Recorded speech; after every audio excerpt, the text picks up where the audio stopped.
Hey guys, my name's Kim and this is Honey Trail Farm if you're new to my channel. I am going to jump in on the train of books. Jess from Roots and Refuge suggested that we all share our favorite books, and I think that that is a great idea because I love books almost to a degree where I cannot read for pleasure anymore. I just have to read to learn.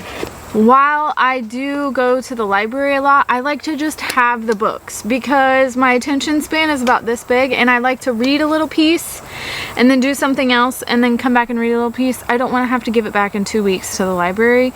What if in 6 months I remember the sentence that I need to look up in the book, you know? So I just like to have books on hand, and I've started quite the collection. So we're gonna start out with one that everyone will know. Joel Salatin, obviously. He is like the originator of everything we love, isn't it? But this one I find super helpful because it has all of the plans for all of his designs in it, polyface designs.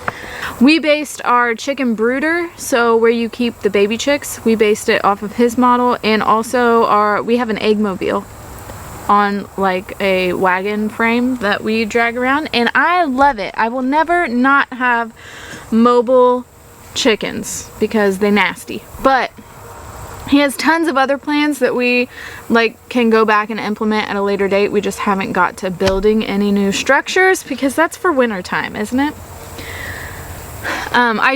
I have like a whole stack, but I wasn't going to drag it out here because they're heavy. I pretty much own almost every book he's ever written. I'm a big fan. I'm a big fan. I do find though that if you like to listen to audiobooks, his are the books that I like to listen to rather than read. He has a lot of inflection in his writing, and so when he's the one reading it to you in Audible, so I just find it helpful for him to read it to me in the way that he wrote it, you know? I kind of like that. So I like to listen to his books, although, Joel, if you're listening, you need to get more on Audible because they're not all on Audible. But I've bought every book that has on Audible, and I like to listen to those rather than read, although I still have the physical books that I can look back on. Now, my set of books are going to vary probably a lot from the other videos that are going to do this, my book, or all of the other people that are going to do their books. I'm going to guess mine's going to be a little bit different because I'm not just a homestead anymore. I started out that way, but quickly have grown. I am more on the market side of homesteading. So I'm doing all of the homesteading, just at a larger scale than a typical homestead. So what books I have on hand might be different than what a regular homesteader would have, but all of them anyone can use. You can scale up or down. One that is a homesteading book though is Keeping a Family Cow. They also have, now while I've read this, you know what I turn to more than this book? And this book has like calving, afterbirth, feeding, drying off, all of the things that you need to know about keeping a family cow is in this book. But what I turn to even more than this book is that there are two groups, probably more to be honest, on Facebook. One is Keeping a Family Cow, which I'm a part of, and I'm also a part of Keeping a Family Cow Holistically, or something along that. If you type it in, it'll pop up. I've asked so many questions in that group, especially when I was just starting and I knew absolutely nothing, because I like to jump into everything. I'm not second guessing. I'm not going to dip a toe in. I'm jumping, okay? So I'd never been around livestock before. Got a cow. I mean, why else wouldn't I? So those groups on Facebook are especially helpful because there are people in those groups that know a lot more than a beginner knows, and they can give you good advice. So I highly recommend that. Even if you don't have a cow yet, you can learn a lot about it from the Facebook groups and from this book. Highly recommend. On that note, I'm going to do a couple kitchen books that I like to have on hand. I've only really got a couple out here. I do the occasional cookbook, but I don't like to follow a recipe per se. I like to get an idea. I'll look at a picture, I'll read the ingredients list briefly, and then I'll just close it and do whatever I think is going to turn out the same way as that, because I don't like to follow directions. But one thing that you do have to follow directions on is canning. And so this, while I'm going to get into it later, I love a book with pictures. That's going to get my attention the most rather than just words. And sadly, this doesn't have very many pictures. It has like random pictures, but nothing of what each recipe is going to be. But I've canned dozens of recipes out of this book, and they're all good. I have not found anything wrong with any of them, but what I will say is that you need this, especially if you're beginning. I was rudely cut off on my SD card, but I know that I was on this book. So sorry. But basically, you need this book, especially in the beginning. And you know what? Always, because you have to be specific with canning. That's one of my least favorite parts about it, is you got to really follow the recipe to do it right. But it gives you the processing times, even if you're at different altitudes, it gives you that, because there is a difference. It goes over both water bathing and pressure canning. And so this is one that I have. There's stains on like every page. There's bookmarks. This book has been well used. Got my full money's worth out of that one. Another one that also has things bookmarked is, it goes along with the cow book. If you have a milk cow, chances are you're overrun with milk at some point in time. Now there are seasons to it, which I did not know in the beginning. So you'll have times of abundance and you'll have times of scarcity. I myself am in a scarcity mode because we're drying honey off and haven't really gotten calf sharing down with Candace. She's just kept her calf. But we're gonna have to take the calf away so I can have some cream in my coffee. But this has tons of cheese recipes. Now I find dairy harder because you also have to follow specific directions. I don't know if that's a trend, but I don't do well with specific directions. I like to just breeze my way through, you know. But this has tons of cheeses in it. I have not even attempted to try them all. There's a bajillion. Okay, I guess this kind of goes, this is the last one in the kitchen-ish. And I have been eyeballing, I have been eyeballing this book on Amazon or wherever. I've got it out of the library a couple times, but I just needed this in my arsenal. This is Binks. He's very attention seeking. He's very sweet but very annoying, aren't you?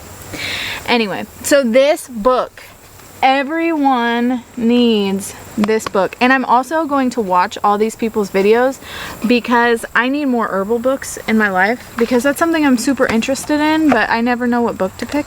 It has tons, and I mean like thousands of different herbs, like regular things that you find in your yard. Things, if you're like me, I've got a running list of plants that I need from just looking at this book.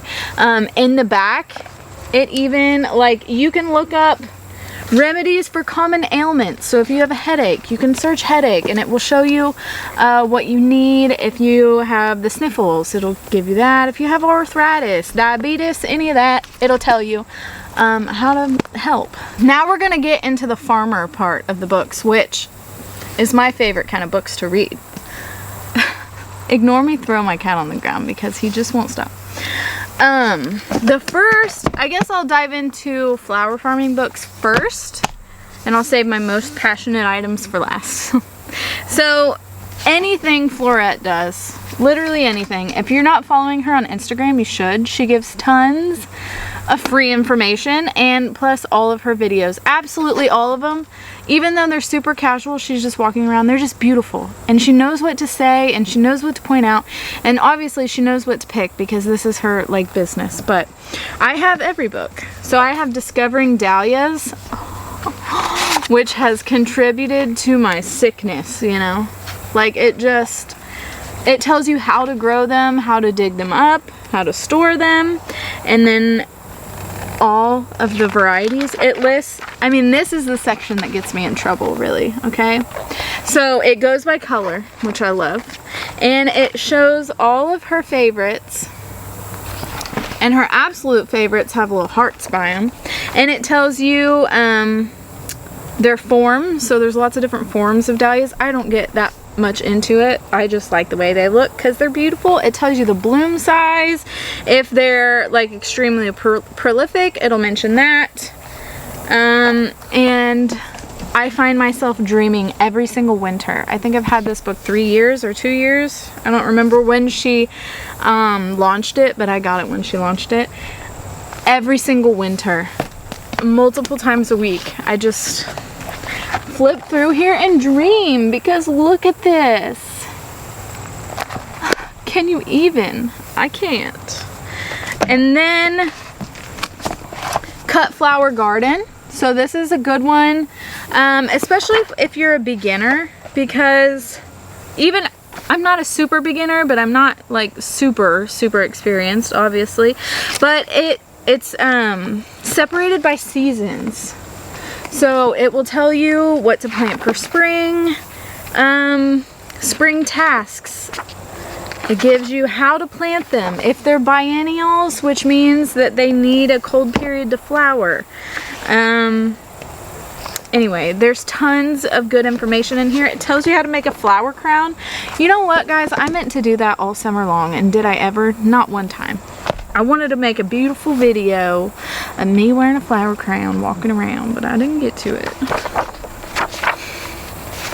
And in the fall section, it goes over pumpkins too. But tons of information in this. She is a wealth of knowledge. Highly recommend this if you like flowers. Now, one that I don't really turn to that often, although I do in the winter when I'm looking for something pretty because everything outside is dead and brown. This one, A Year in Flowers, is beautiful pictures. She's probably the most proud of this one because it shows a lot of her work. Obviously she was like an event florist and everything, but like the amount of time that it took to take all these photos, gather them, like obviously it probably took a year in flowers of documenting. But this is like kind of a dreamer book. There's not a whole lot of growing information in here. I mean, there is for sure, but this is more of like how to arrange and what things that you need to make a good arrangement. Like it gives you every foliage, like perennial foliage to have for every season, which I find super helpful, especially now that I'm past like the beginning phases of just seeds. Now I'm thinking about perennials and what I can add to cut from all year. Anyway, all of her stuff is amazing. Follow her on Instagram. I just got an email that she started a YouTube channel, so this winter I'm gonna be watching that. I don't really get to watch a whole lot of YouTube in this season because I'm just trying to survive. Okay, another one, not quite as inspiring as Florette, Erin Benzacane, but just as informational is Lisa Mason Ziegler. She is down to the point. She's a really good salesman. You should join her Instagram because she does buy-in days on Facebook and Instagram and stuff. I don't know. But she has written a couple of books, and we'll start with Vegetables Love Flowers. It really has nothing to do with vegetables. It's just like, I guess she named it that because you should grow flowers if you've only considered growing vegetables. Maybe that's the reason why she named this book this way. But there's tons of information. I find this book to be more of a beginner book, but I still pull it out, especially because she gives a lot of information about how to plant them. So she gives row spacing between the row, days to bloom. She also gives a fun fact on every one of these, if it's deer resistant or not. So if you live in an area with high deer pressure and if you're sick of messing with them and you only want to grow what they won't eat, she tells you which ones they won't. Obviously it's beautiful. It has all the basic flowers, as well as some foliage in here, I believe. Or maybe these are all, I don't know. But I reference this one, especially when I'm going to plant. One that I reference even more because no one really talks about it are cool flowers. So flowers that can survive through cold when you don't really have many other flowers growing. And it tells you how to grow them, if they overwinter in your zone. So all of your growing zones, like snapdragons, I can overwinter here because it's hardy down to zone 4. So it tells you all of these things. I find it super informational. It's like a little book. You can take it with you outside. Although I don't, because I'd forget it and I'd get rain on it, and you know, but God, I love that one. And then the original flower farming book, back when there probably wasn't many books about flower farming, is The Flower Farmer by Lynn Basinski. She is like the OG flower person. I don't pull this one out as much just because I love a good picture. And there are pictures in here, but it's more dated than the new shiny pictures, you know? But it still tells you how to grow tons of flowers in here. And this was one of the first books I ever bought. Like in the back, it gives all the plant names and how to grow them, and their kind of a little history about them. So I find that one handy. And now let's get to my favorite part. Now I have all of his books. I think he's only done 3. If he's gotten more, then I need to know because I'll buy him. Elliot Coleman. He is like the Joel Salatin, but for vegetables. He was the OG back when no one else was talking about it. He is from Maine. He grows all 4 seasons in a... He's probably zone 4. I'm not sure exactly, but there are tons of good information.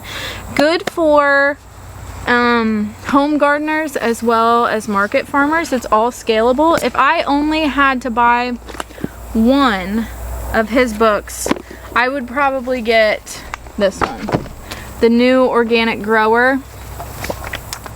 It just goes through a lot of information. It has even winter harvesting and planting in it. How he does it, he uses a lot of season extension, obviously, because he's in zone 4. So he goes through that. He goes through weeding tools, plants, spacing, starting them, direct seeding them, all of the things. And then in the back, he gives information about each different vegetable and how he grows them. And the temperature they're hardy to, how to store them, all of the things. So this is a good one to have. I have The New Organic Grower Winter Harvest Handbook. I just got this one, so I haven't really read it yet, but I'm interested. It's too late for me now because you have to be prepared about these things, and it's already the end of October. And 4 Season Harvest. This one's a little older, but still super good information. The OG market farming book, not besides Elliot Coleman, is J.M. Fortier, The Market Gardener. This book is worn, it's stained, it's got bookmarks, it's got, I mean, I have read this thing cover to cover, although I will say it's not my favorite read.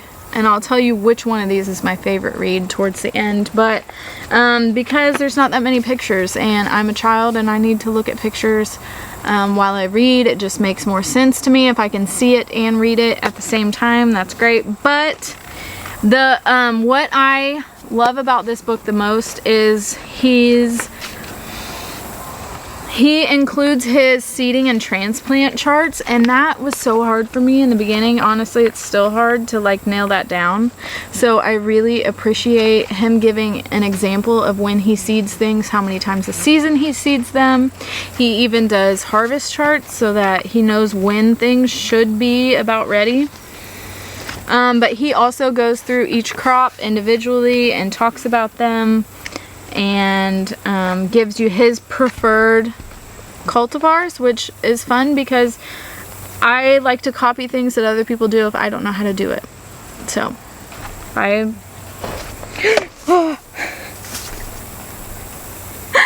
It's spider season here, and one was on me, and it scared me.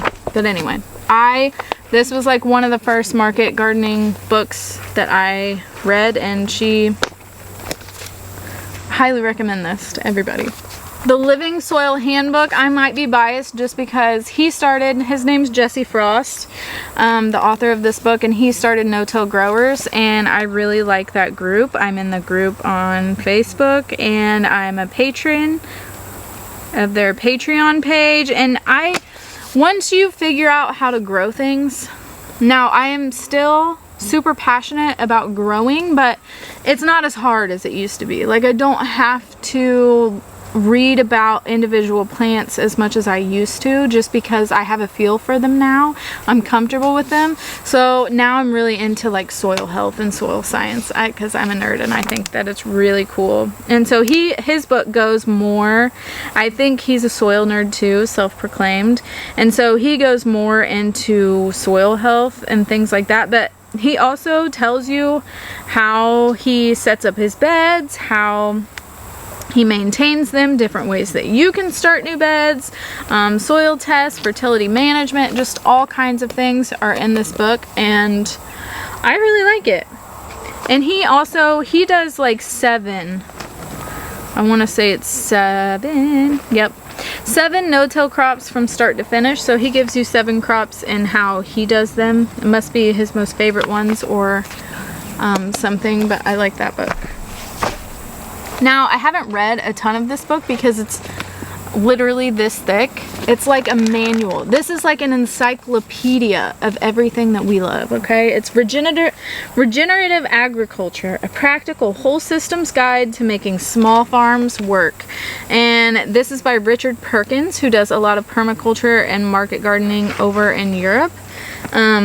I won this in a contest, you guys, and I never win anything. And I won this on Instagram, and he shipped it to me all the way from Sweden.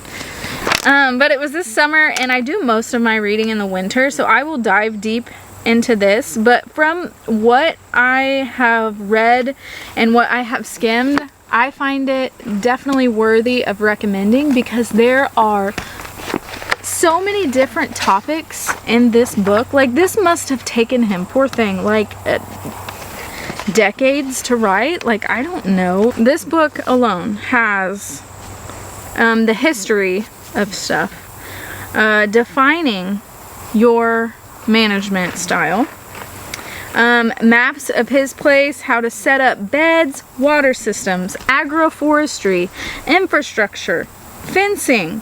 He has animals, he has plants, he has about soil health, tree crops, mushrooms, pigs, broilers, turkeys, eggs, grazing, no-dig market gardening, microgreens, selling yours, so marketing, financial planning, like literally everything that you would ever need to know is probably in here.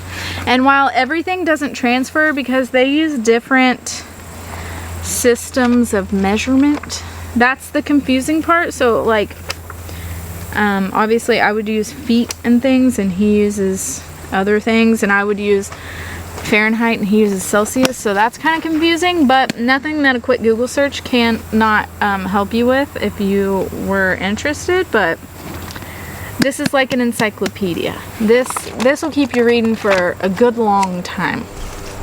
And I'm gonna get to my very favorite book. I just finished it, and I literally read this cover to cover, and I don't read things cover to cover. I don't read gardening books with subjects cover to cover. I would just skim to like what I wanted to read that day, you know? But I have literally been reading this. It took me probably a week of just reading quietly in the morning to finish this. I'm a big fan now. Okay, so I knew who Daniel Mays from Frith Farm was just from Instagram. And also he's been on the No-Till Growers podcast, so I've listened to that podcast before, but I didn't know he had a book until recently. This is my most recent purchase.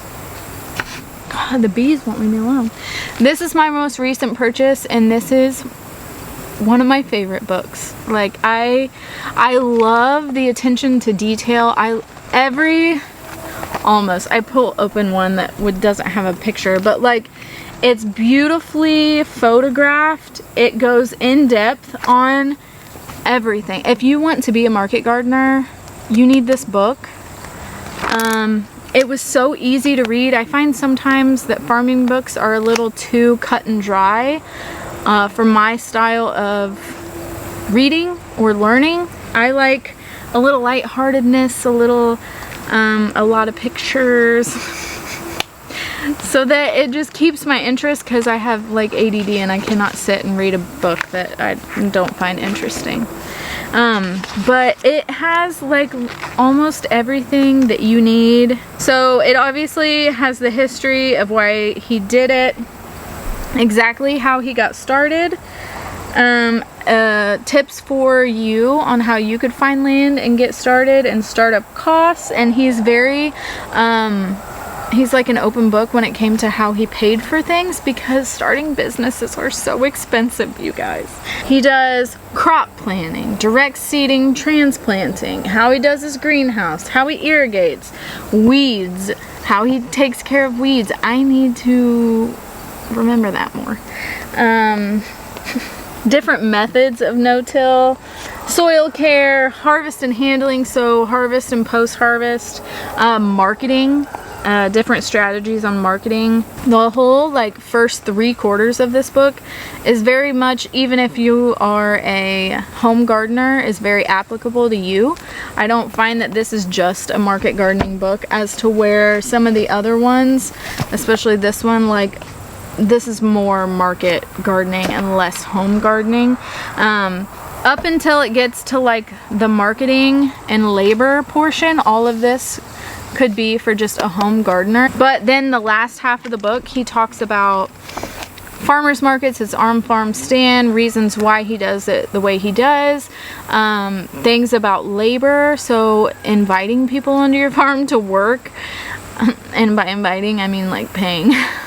Which is something that I might have to look into in the future, because doing it all by myself was harder than I thought that it was gonna be. Even one that I need to pay attention to is this section, planning and record keeping, because I'm a very fly by the seat of my pants person. So I'll spend all winter long making a really good and thorough list. I love lists. I'm a list maker. Love checking them off, but I will go do it, and then when the time comes, I'll just toss the list out the window and do whatever I think I should do in the moment, which I'm learning it's better to stick to a plan, Kimberly. But anyway, I would recommend this book to anyone. It's my new favorite book. I think it's good to have books like this on hand so that you can just go back and look for the information that you need, because the more that the internet goes on, the more tainted the information probably is that is on it. Now obviously you're watching this from the internet, so we all use it, but the more tangible information that we can have for ourselves, I think the better off that we'll be. So this is the end of my video. I look forward to finding this playlist of everybody else's and learning what everybody else's favorite books are. I think this is where I leave you for the day, because I'm pretty sure I went over my time limit. I was gonna spend maybe 15 minutes talking about this, but that's not gonna happen now, is it? So if you're new here, hi. Thanks. Hope you stick around. And if you have already been watching me, also, thank you. Anyway, thank you guys for watching. Until next time.